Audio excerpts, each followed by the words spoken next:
Evening and welcome. My name is Layara Powell, and I have the pleasure of serving as the Associate Director of Recruitment here at Temple University School of Pharmacy. And I'm so excited to facilitate our sixth annual Women in Science Empowerment Panel, affectionately known as the WiSE Panel. Every March, the month is dedicated to celebrating Women's History Month.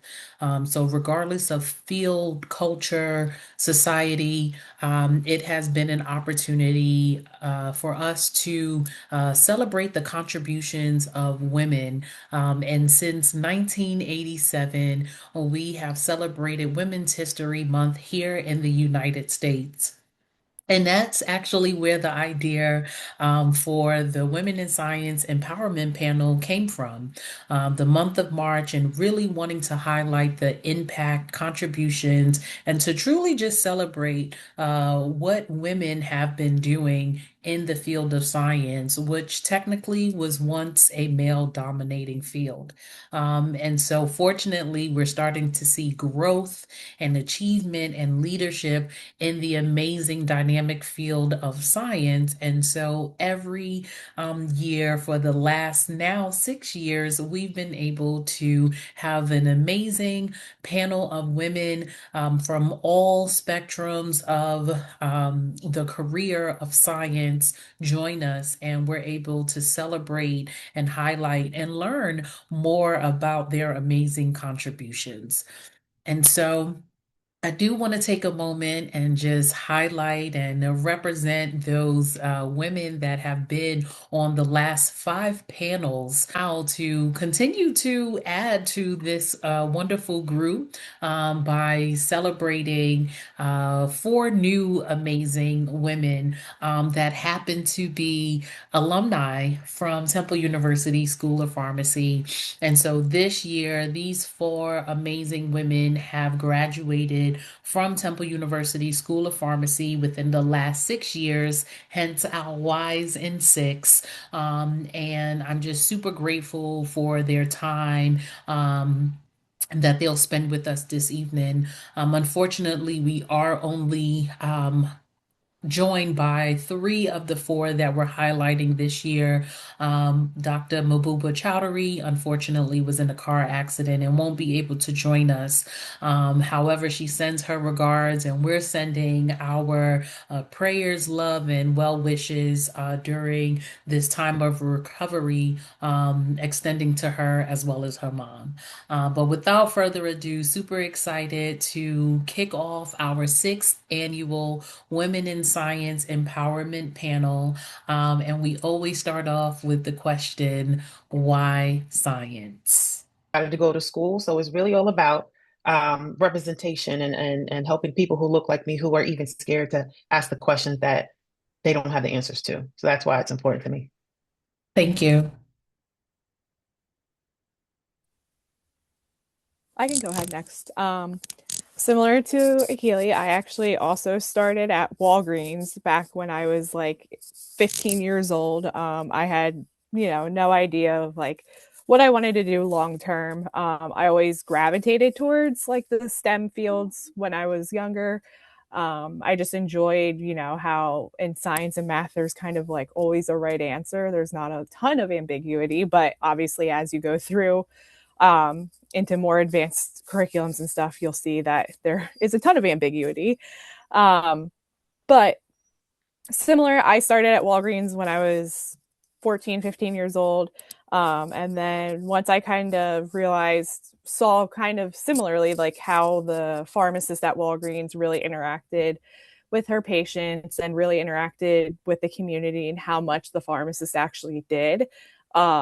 And then also realized too how science heavy pharmacy was. I felt like that was a really good blend of both things that I wanted to do because similar to Akili, I always wanted to help people and I felt like that was a great avenue.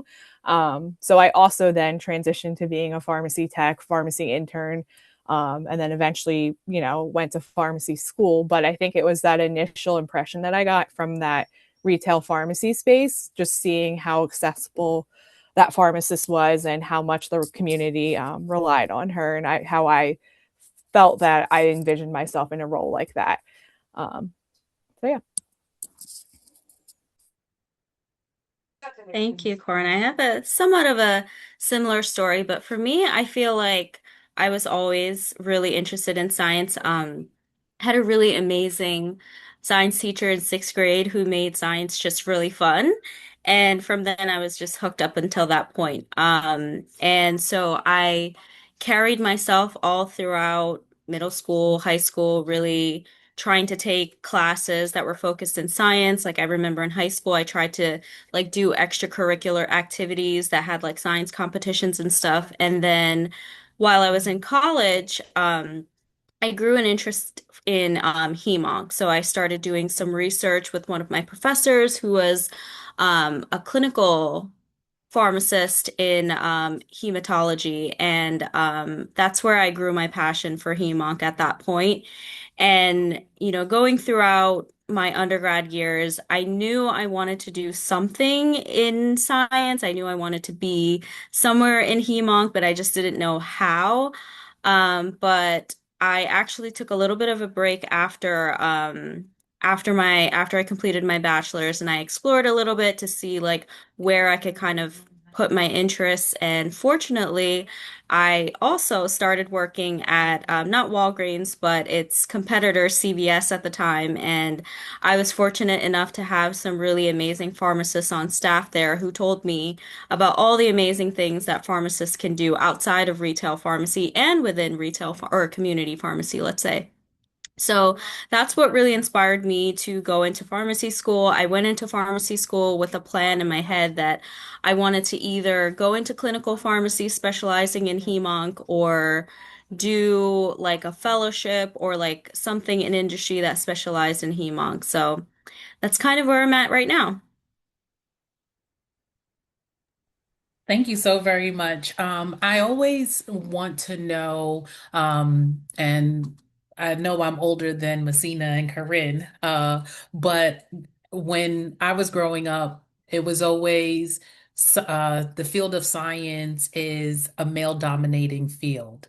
And so, in your experiences, how has that dynamic, has it shifted? Is it still the same? And how have you navigated that? And did that deter you if you heard that when you were planning to pursue science as a career? I can take this one first. I think, for myself, I feel like I've seen a pretty good balance of pharmacists within that are, male and female in different aspects of pharmacy. But in my particular team, I do often notice that it's pretty male dominated where I work. And I don't think there's any specific reason for that, but I do notice sometimes that there's like five men and I'm the only like woman on the call. So um yeah, so I do notice that it's a little male dominated, but that could also just be like my team. I know there are other teams out there who have, more women than men. But what I will say is one thing I really appreciate about the company that I work for is that I see a lot of women in positions of leadership. So our VP of oncology is a woman. We have a lot of executive leaders who are women, pharmacists who are women. So it's still nice to see that women are still at the very top. They may not always be like, you know, the largest number in the room, but they're always in higher positions, which I really appreciate. Corinne or Akili, you want to jump in? Sure. So I will say kind of opposite to Machina. My current team, out of I think there's 14 or 15 clinical pharmacists at Virtua, only one is a male, so the other 13, 14 are all female. My direct supervisor is also female, so I would say, we have a very strong female representation within our clinical pharmacy team. However, I will say I think it's kind of the opposite when I'm directly interacting with like my medical team. I think from like a provider side, at least in the critical care space, still seems to be a pretty male dominated field. And I think that just comes with like the nature of the critical care area. Um, and, I think there are times when I've personally, very young in my specialist career, have encountered probably a little bit of, you know, hesitation from older physicians, older practitioners who are a little bit more set in their ways, quote unquote, traditional. Um, just because I am a young female approaching them, maybe not agreeing with what they are saying or trying to come up with a solution to something that they're asking for. And I think, the best way that I've seen to be able to tackle it is just making sure I'm coming prepared. I'm always showing up with, this is a very like tangible example, but showing up with recommendations and having like evidence to support that recommendation right from the get go. And being firm in your stance. I think it's a good balance. You have to find that balance of being firm, but without being derogatory or condescending, because regardless of who you're talking to, you don't want to portray hard ill will feelings, but you still, if you're confident in your whatever you're saying, if you're approaching it with confidence, but that confidence coming from preparation, I think, more times than not, you'll find success in whatever you're trying to do. Um, sometimes that's, not the case, but I think that's the way it is with anything you're trying to do. But I just think it's interesting that, my clinical pharmacy team is a very female dominated space. And I think that's kind of just from where I've been and where I've had experience at other systems and stuff. I think that's kind of the trend overall. Um, and then vice versa, the medical team side seems to be a little bit still more of a male dominated space. So, Thank you. Go ahead. Yeah, so for me, my experience is a lot like Corinne's, where, let me backtrack. So my experience prior to pharmacy school, even my prereqs and things like that, some of the best mentors that I had were male. But once I got into pharmacy school, residency, and thereafter in the team that I currently work on in the ambulatory care side, mostly women. So, and I agree with everything she said. Being prepared is the best way to combat that stereotype, if you will. If they look at you, they see you're young in your career, you appear to be young, and you're a woman. All those things kind of, I guess, would give them cause to sort of not take your opinion or your clinical decision making as serious as the next. But you show up and you be prepared. But yeah, my experience has been a lot like Corinne's. Thank you. Michaela, you mentioned mentorship. So I want to pivot to that, and what mentorship looked like for you all as you navigated your pharmacy career as a student. And how has that played a role in maybe how you show up as a mentor, if and when you show up as a mentor? I can go ahead and answer first. So I think, early on in my career, my time as a student, specifically undergrad and then transitioning into pharmacy school, I think initially that the retail pharmacist that I spoke of earlier, she was probably my initial like key pharmacy mentor.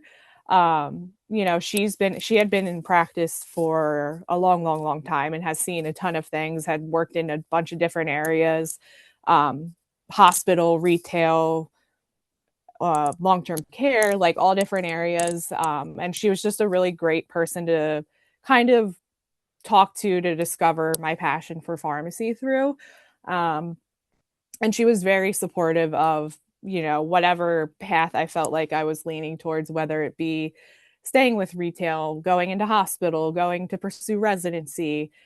She was extremely supportive of all of those things and, really helped me, maybe not so much in the sense of preparing, for example, for like residency with, you know, application type things, but just the person I could go to and just ask, you know, what do you think about the future of pharmacy in this area? Or, you know, do you think this is the right decision? That kind of stuff.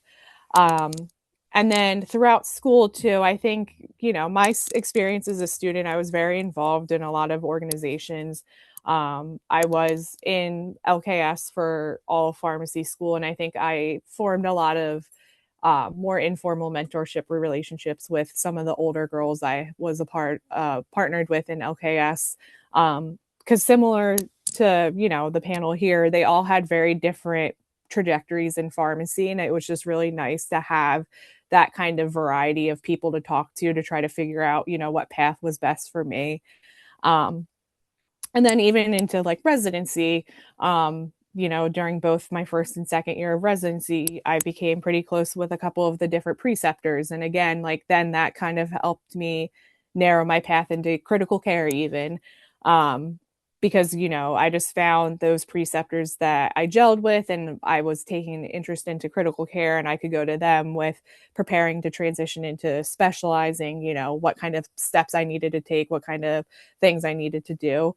um, and I think for the most part, trying to think back, majority of these people were women. I think all besides the one critical care preceptor I had as a PGY1, um, vast majority of these people again were women, and I think that just speaks to the area of pharmacy as a whole. As a very, I think, you know, as we've all spoken to already, I think it's a very positive field for women in general. And they were all extremely impactful on, you know, getting me to my point now in my career. So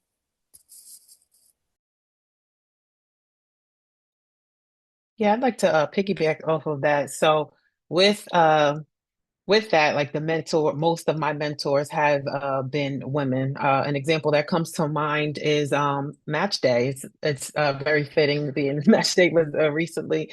My match day during pharmacy school, I did match round one. And I was on site on my appy.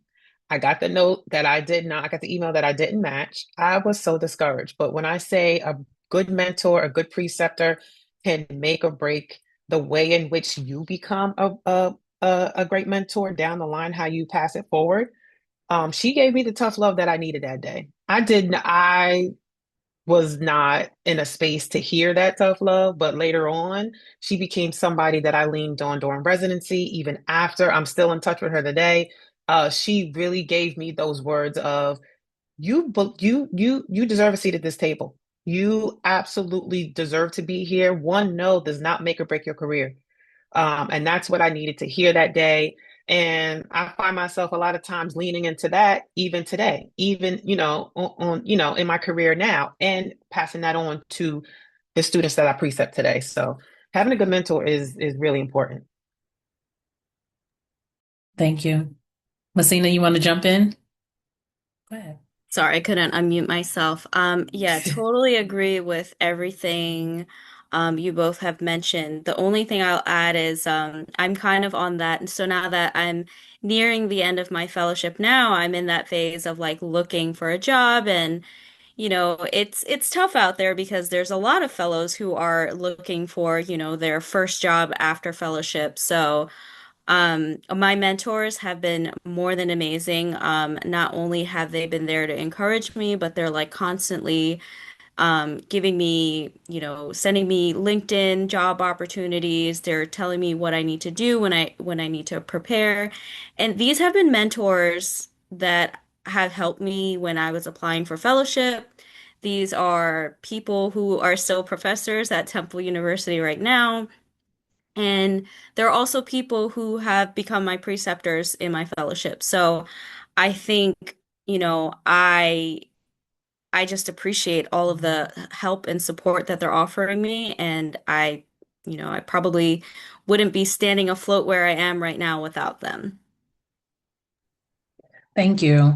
I want to, we are, want to talk about celebrating, and I want to hear like what is something that you even in these short past 6 years at most, and some a little less. What is something that you would like to celebrate or that you were able to celebrate within your career?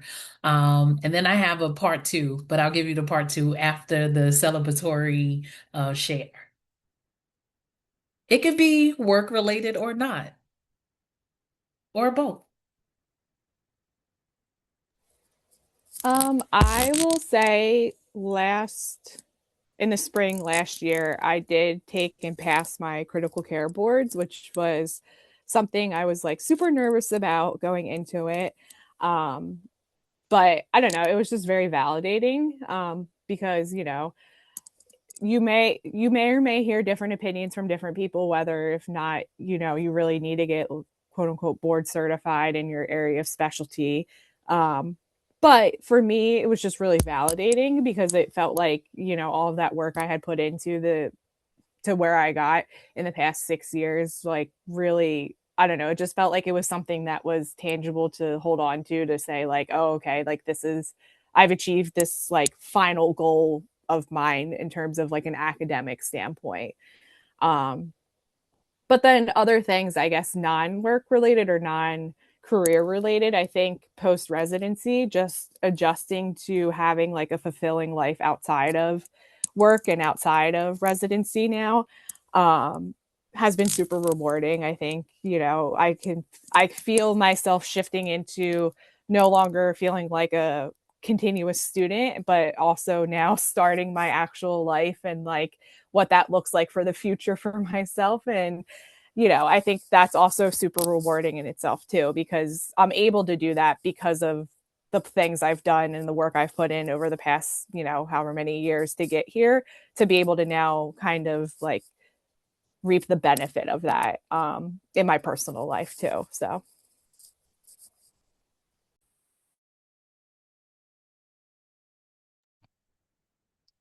Kelly, you want to jump in? Sure. So I'll give one work related and non. So I recently became the primary anticoagulation center PGY2 preceptor. So that's something that I had my eye on for a while, and that was definitely something that I was on the fence about. Can I handle it on top of my workload? Because I do the elective anticoagulation PGY1 rotation, but to be the anticoag primary PGY2 preceptor, that was major for me. And I'm loving the balance. I'm liking, giving back. I've always wanted to teach, so this is sort of like the way I'm learning to pivot into that. So I'm enjoying that. Non-work related, I would say I really did celebrate my first I guess paid collaboration for content creation when it comes to, because I'm a health and wellness content creator. I encourage people, I share health information, not medical advice, but health information about different things, whether it be work-life balance for working moms, which I am, and knowing that the things that I went to school for and the things that I've experienced personally and professionally actually are helping people, and brands reach out to me and say, we want more of that. I was like, wow, it blew my mind. So I'm enjoying that. It doesn't feel like work. So I'm definitely enjoying this journey, something outside of work to do. Thank you, and congratulations to you both. Messina, I know you're in like this transition period, but I feel like there's still always room to celebrate. So please, you got to Yeah. celebrate yourselves, and we're here to celebrate with you. So Of share. course, yeah, there's always something to celebrate. I mean, I feel like waking up every morning is something to celebrate, right? Like it's such a blessing.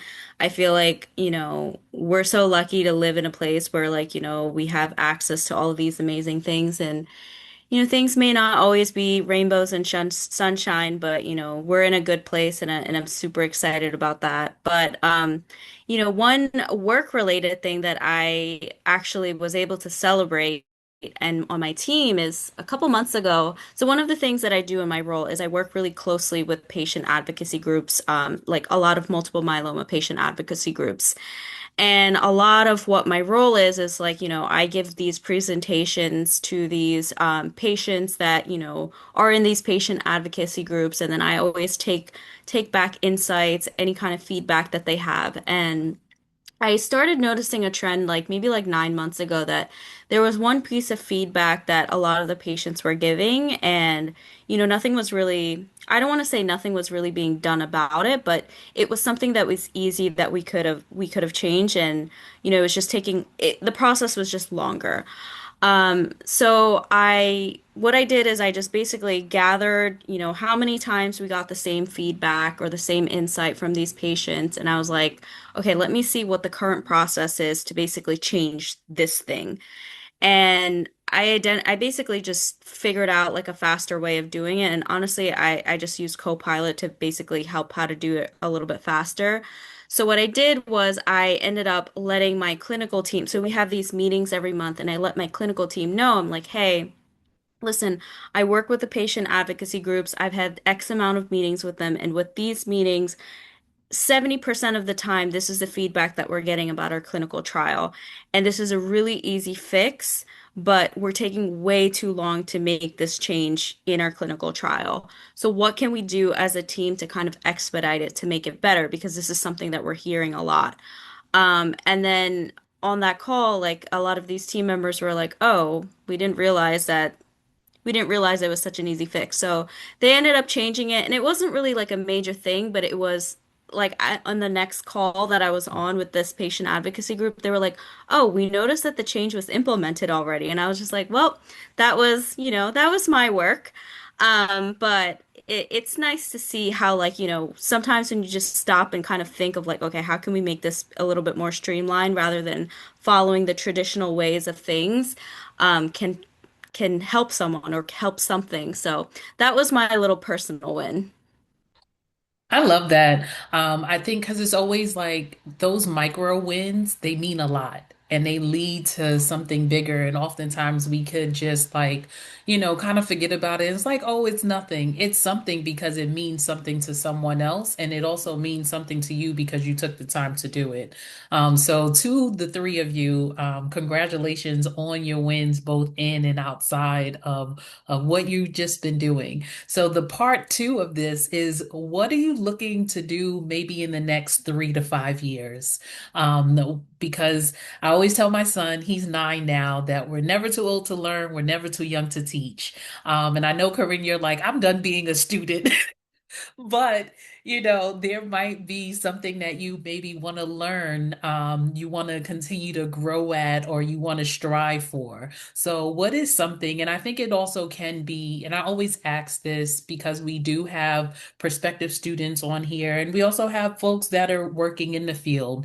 And oftentimes you can get discouraged and, just kind of fall into the mundane of, I know I'm doing this and that's it. And we don't think about what could we do next and what else is out there for us. So, have either of you started to think about, hey, I know I've accomplished this, but I may want to accomplish this in the next 3 to 5 years, or maybe even further down the road?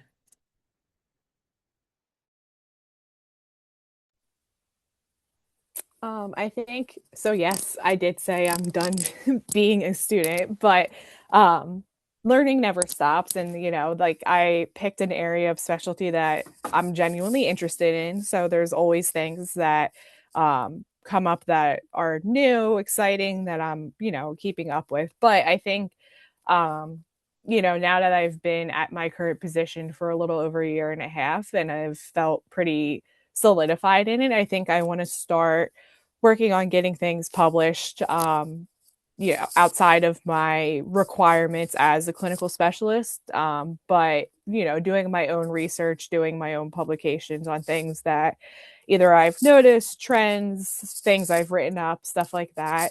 um, I also would like to start getting a little bit more involved with our residency program.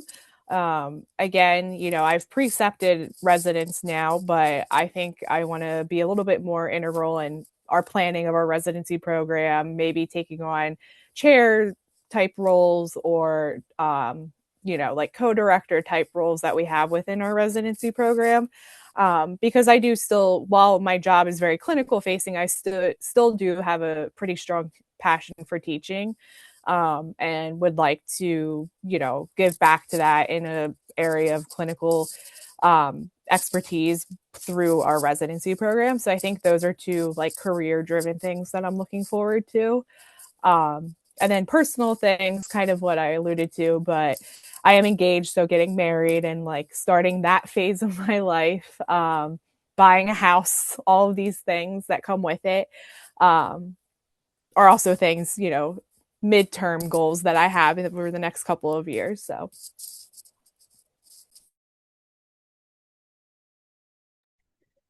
Um, for me, I guess professionally, well, number one, I need to get a job out of fellowship. So that is a short-term goal. But after that, I would like to see myself in like the next 3 to 5 years in a more senior level position. I'd love to stay in medical strategy, still supporting multiple myeloma if I can. So professionally, that's what I want to do, but also, similar to Corin, I really want to be involved with like the teaching aspect. I feel like I've been so lucky to have so many great mentors and teachers along the way. So I'd love to kind of give back and, return that favor to someone else. So if the opportunity comes to maybe precept a fellow, maybe coach a student, I'd love to. I think building on my wins, so continue to precept and sort of whatever that picture looks like as far as pivoting more into teaching, which again, that's my passion. So whether it be board certification or whatever that looks like, that is my goal for the next over the next few years, and then continue to create content that help people. Honestly, I didn't realize how much um, uh, working moms and wellness go together. So right, so and I didn't understand it until I lived it, and then just putting the camera in my face and talking about it, it helps so many people. So not only professionally, but also on a personal level, helping people with my story. That's really what my goal is going to be over the next 5 years. Thank you. So one of our former or previous panelists put that patient advocacy is key and so important. And you kind of alluded to it where, you have all three of you are advocates of for others, but when have you needed to advocate for yourself? And what did you take away from that experience?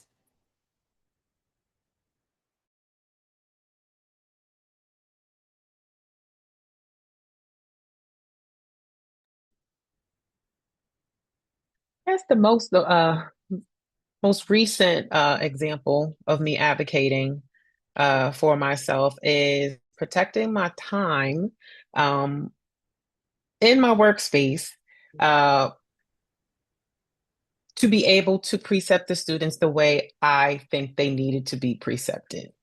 What I mean by that is my primary job is patient care.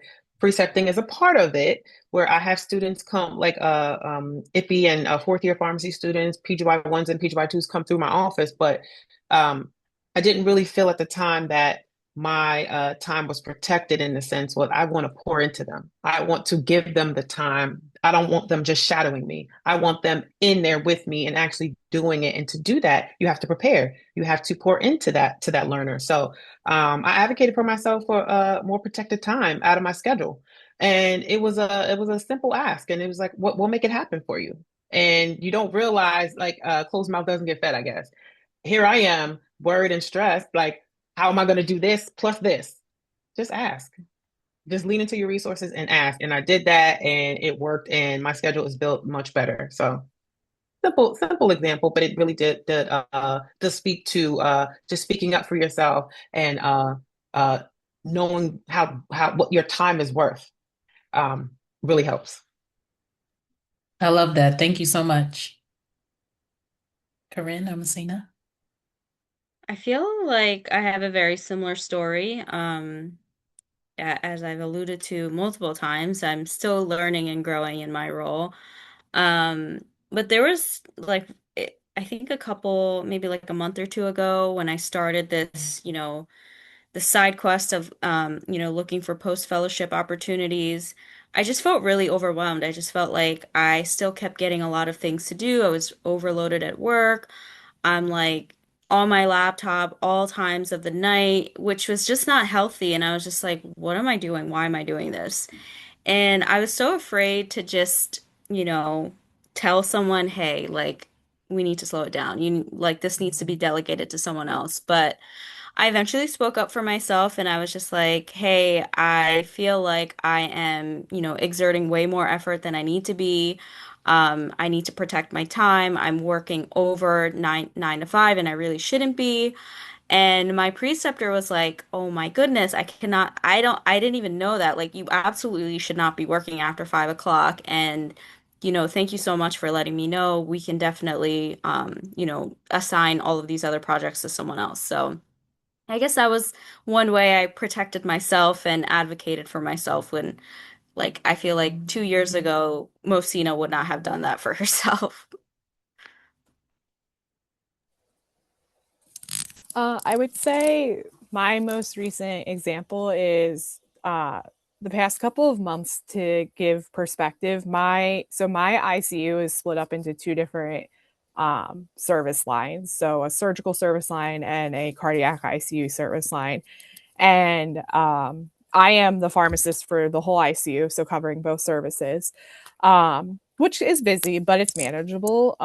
And I've run into over the past, probably since the entire time that I've been there, but I felt more so confident that it was maybe the organization of the unit and not necessarily my lack of experience, leading to me feeling extremely disorganized at the end of my days with patient care because the unit itself was extremely disorganized, and felt like maybe I wasn't getting I don't want to say respect, but getting, well, I guess it was probably respect that I probably deserved between both teams, both groups of physicians, groups of practitioners, just because, it's when I'm not there, everything they, freak out for lack of a better term, but when I am there, I can't do enough kind of thing. Um, and, like I said, for the first probably good year of being there, it was very hard for me to navigate. Was this me being inexperienced in my role feeling this way? Or was it maybe actually there is something going on here that can be addressed, and um, it isn't actually, me, so to say. And I did bring it up with my supervisor probably like a couple months ago now, 2 or 3 months ago now, um, because she could tell also. So I think that's also important to know or to talk about too is, we all want to advocate for ourselves, but I think we all get to that point where other people can start to notice things from the outside. And I feel like, maybe trying to advocate for yourself before you get to that point is helpful. I know it's easier said than done, but we talked about it. She was going to escalate it to people that she could escalate it to on her level. And then also advocating for myself, not just to her, but directly to the teams I work with. I think that was a really hard thing for me to do too, as well. Um, I think as prospective pharmacists, pharmacy students, we're all very high functioning individuals. And I think it's hard for us sometimes to not just, say, oh, I'm just going to figure it out. I'm just going to deal with it versus, no, actually, I need to pass the responsibility off to somebody else. So that was I feel like a personal step for me was confronting those teams and saying, hey, like, this isn't necessarily fair to me. Like, if you want my help, we need to come up with like a better system, X, Y, and Z. Um, and it's been somewhat successful so far over the past couple of weeks. So Thank you. I always say difficult conversations lead to effective communication. And so sometimes approaching those difficult conversations is, as the young people say, cringy. And, you don't want to step on toes or you don't want to, say the wrong thing, but you also want to be transparent about how you feel, but you also want to make sure that it's taken the way that it's intended to. So thank you for sharing that. I do want to take a moment to see if any of our guests would like to ask a question. You can take yourself off mute before we ask our last few questions and wrap up for the evening, which has been wonderful. I'm just always excited. My cheeks hurt by the end of the hour, just because I'm just in awe of the amazing things that you all are doing and how you all are continuing to grow. So thank you. Anybody want to be a brave soul and take themselves off mute and ask a question? We do have a comment in the chat. So I'll go ahead and have our question answered, asked, and then I'll read the comment in the chat. Go ahead, Ann. I just had a question. If there's one piece of advice that you would like to give us today, what would that be?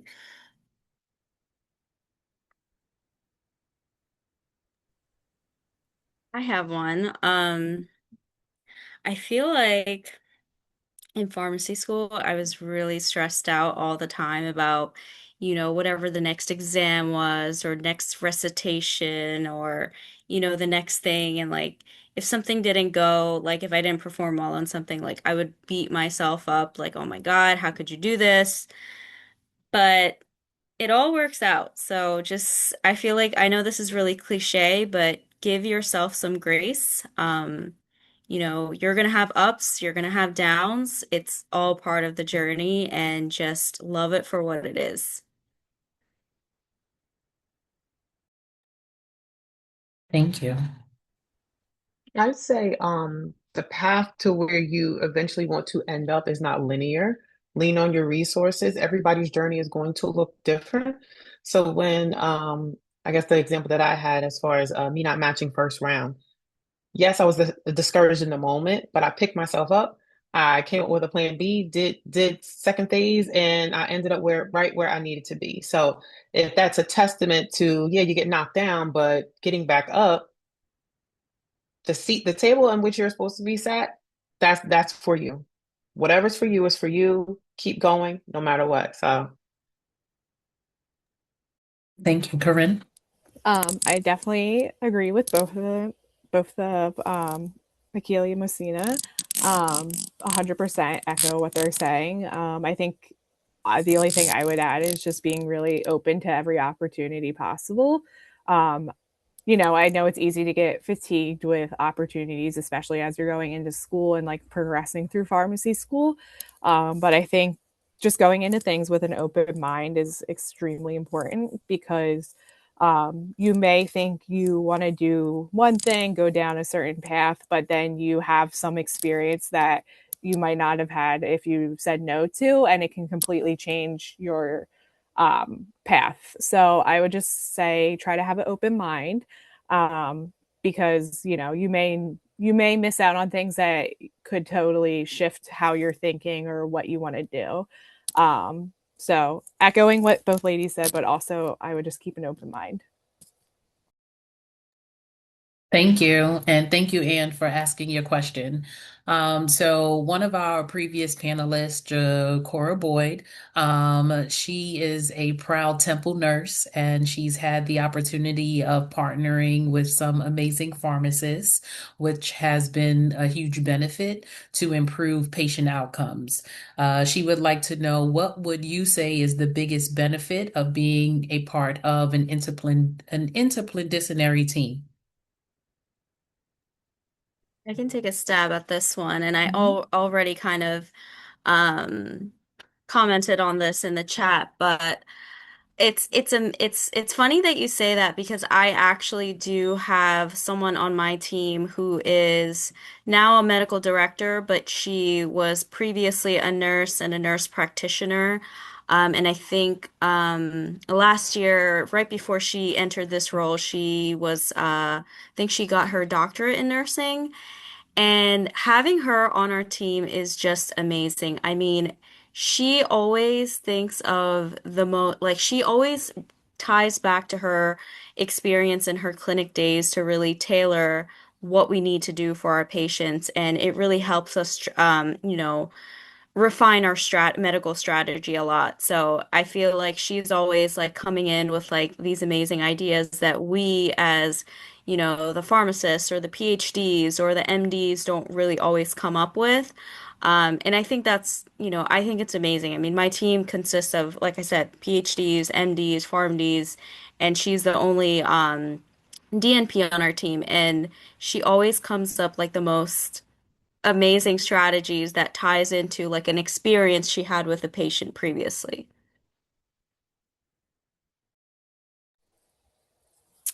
I would say short answer is obviously patient care. I think being a part of an interdisciplinary team is the best way to achieve the best patient care we can.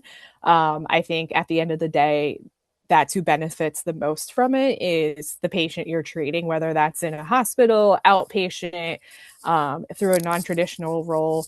I think, the patients are the ones that benefit from it the most. And I think just to echo what Messina is saying, I think it's because we all bring different experiences and different backgrounds, and can fill those gaps that, what one person may not have knowledge of, somebody else on a team's definitely going to know of. Or if no one knows, they probably know the way to find out the answer.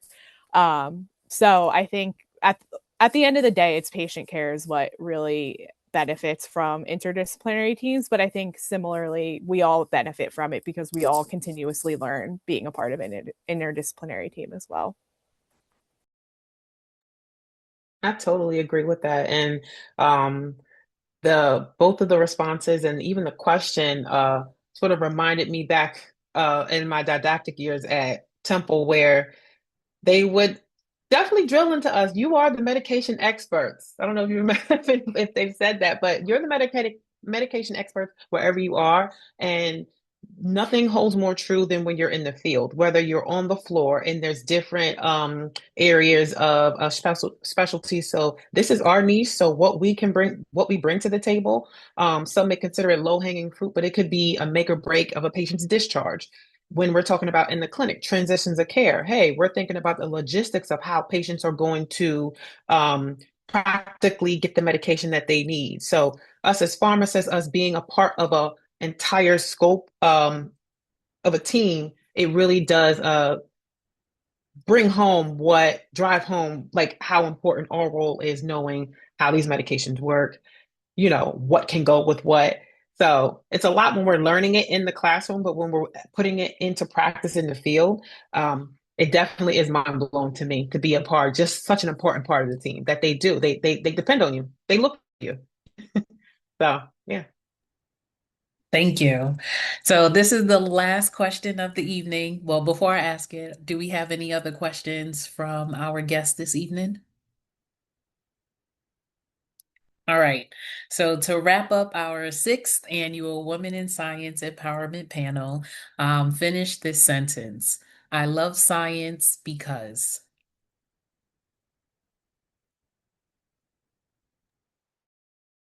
It's creative.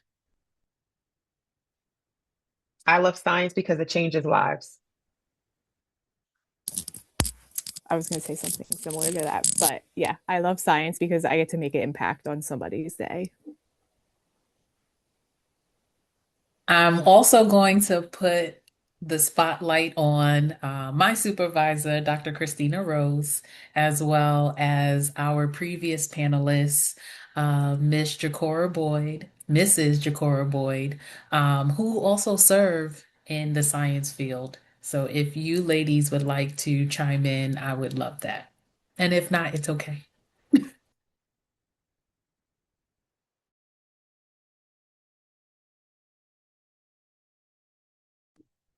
Sorry, I'm having trouble getting myself off Zoom. I mean, getting myself off mute, but um, I would say I love science because it impacts every aspect of life, and impacts so many things within our world. And there's always something that's changing. So, nothing healthcare related, but just in general about the topic. I love that. Thank you. I would say I love science because it allows me to inspire others, and just like Dr. Rose said, it's ever changing, ever growing. And with that being said, thank you so very much, everyone, for joining us for our sixth annual Women in Science Empowerment Panel, aka the WiSE panel. It has been a pleasure just hosting this panel yet again, and to continue to be inspired in our respective fields and wherever we are in our journeys. So thank you and have a great evening, everyone. Thanks for having us. Absolutely. Yeah, Thanks for thank you having guys. us. Be in the Happy Harry section, and then from there I started, learning, decided to go to school. So it's really all about representation and helping people who look like me who are even scared to ask the